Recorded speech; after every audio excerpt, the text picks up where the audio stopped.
So the blue team has their back up against the wall. They know that failure in November is not an option.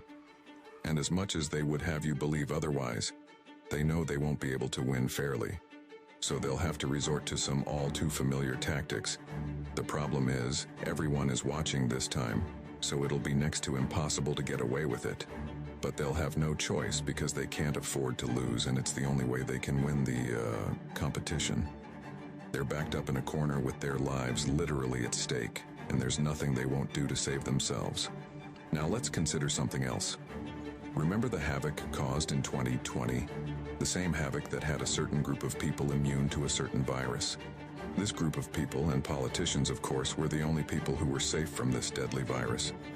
This group also consisted of a faction of, shall we say, not the most upstanding citizens. Well, here's the thing.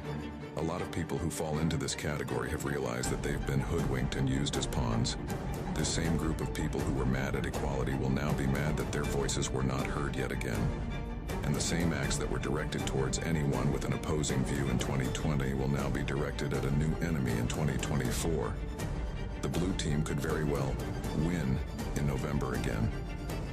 But the country will immediately rise up against such a blatant deed.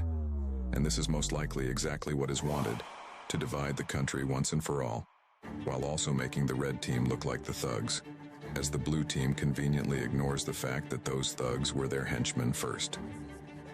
Either way, the climax will begin in November and lead all the way into January. In the next few months, enjoy your last remnants of normalcy. If you think you've already seen crazy, just sit back and relax. The best is yet to come. Nothing can stop what is coming.